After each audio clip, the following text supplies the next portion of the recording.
The refusal to comprehend more than what the stones show us is perhaps the only way to evince respect for their secret. Trying to guess is a presumption, a betrayal of that true, lost meaning. Hey, I'm Brian Miller, magician turned speaker, author. I work with organizations, educators, and students who want to create an environment where everyone feels heard, understood, and valued. And in this video, we're talking about meaning. What do things mean, and how can we know? This book changed my life. It really profoundly impacted my life in an unexpected way. This is Mr. Palomar by Italo Calvino. Italo Calvino was a mid-20th century Italian author, a wizard with language. He was internationally renowned, and every single one of his books had a different tone, a different feel. He reinvented his voice as an author for every individual project, which makes his entire body of work really spectacular to go through as a whole. A lot of his different books impacted me in different ways, but maybe none more so than this one. Mr. Palomar was recommended to me as reading for my 200 level metaphysics class as an undergraduate philosophy student. Believe it or not, you may have heard me reference Mr. Palomar without even noticing. In my now very famous TEDx talk, How to Magically Connect with Anyone, the very opening line was, "Our world is a shared experience, fractured by individual perspectives." And where I got the idea from that line is actually right here on the back cover of the book. It says, "A vision of a world familiar by consensus, fragmented by individual perception." And so it's this idea that the world as a whole is an experience, but that each of us walking through it has our own perspective, our own perception of that shared world. And of course, that idea has been the foundation of all the work I've done for the past 3 years, and will probably continue to be the foundation for, I think, decades to come. This book is only 126 pages in total. Each chapter is just 2 to 5 pages, and each chapter is an individual story that has one main idea that's designed for the reader to kind of think about themselves and their lives and their relationship to others and to the world. And I want to do something unusual.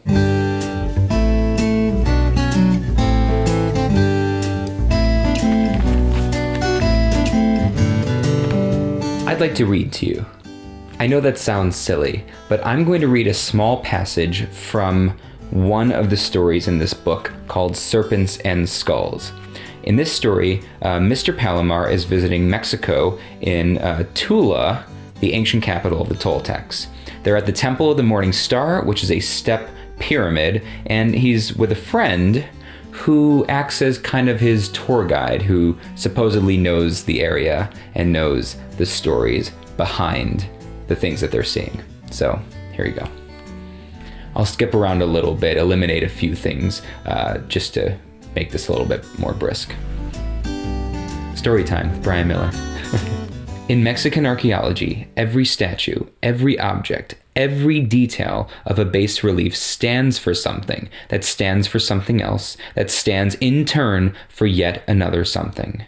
An animal stands for a god who stands for a star, that stands for an element or a human quality, and so on. We are in the world of pictographic writing.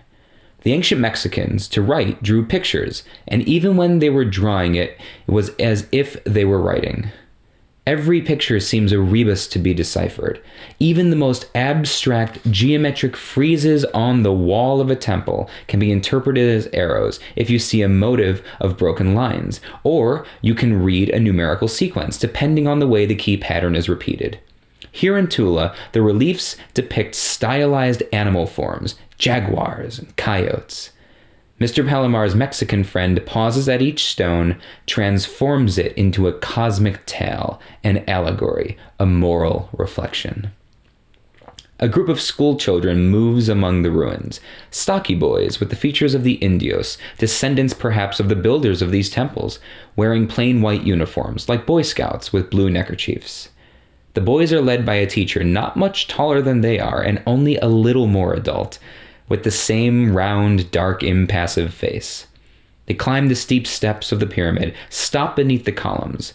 The teacher tells what civilization they belong to, what century, what stone they are carved from, and then concludes, we don't know what they mean. At each statue, each figure carved in a relief or on a column, the teacher supplies some facts, and then invariably adds, we don't know what it means. Though Mr. Palomar continues to follow the explanation of his friend acting as a guide, he always ends up crossing the path of the schoolboys and overhearing the teacher's words. He is fascinated by his friend's wealth of mythological references. The play of interpretation and allegorical reading has always seemed to him a supreme exercise of the mind. But he feels attracted also by the opposite attitude of the schoolteacher. What had at first seemed only a brisk lack of interest is being revealed to him as a scholarly and pedagogical position, a methodological choice by this serious and conscientious young man, a rule from which he will not swerve.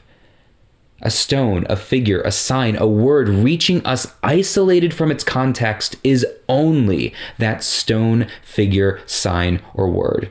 We can try to define them, to describe them as they are, and no more than that. Whether beside the face they show us they also have a hidden face is not for us to know. The refusal to comprehend more than what the stones show us is perhaps the only way to evince respect for their secret.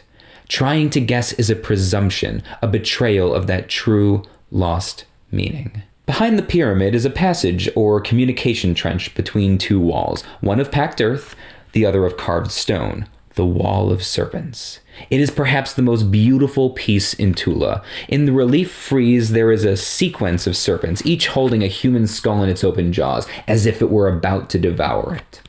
The boys go on. The teacher says, this is the Wall of Serpents. Each serpent has a skull in its mouth. We don't know what they mean. Mr. Palomar's friend cannot contain himself. Yes, we do. It's the continuity of life and death. The serpents are life. The skulls are death. Life is life because it bears death with it, and death is death because there is no life without death. The boys listen, mouths agape, black eyes dazed. Mr. Palomar thinks that every translation requires another translation, and so on. He asks himself, what did death, life, continuity, passage mean for the ancient Toltecs? And what can they mean today for these boys, and for me? Yet he knows he could never suppress in himself the need to translate, to move from one language to another, from concrete figures to abstract words, to weave and reweave a network of analogies. Not to interpret is impossible, as refraining from thinking is impossible. Once the school group has disappeared around a corner, the stubborn voice of the little teacher resumes. No es verdad. It is not true what the Señor said. We don't know what they mean. All right, so I'm going to talk about this just for a moment. I don't want to talk about it too much because I actually think it's better if you think about it for yourself. Consider what that story that I just told you that Mr. Palomar went through, that Italo Calvino has gifted us. It's better if you think about it for yourself, but here's my kind of bracket on that, the kind of thing that I hope you'll go think about, which is when we go through the world, we look to assign meaning to virtually everything.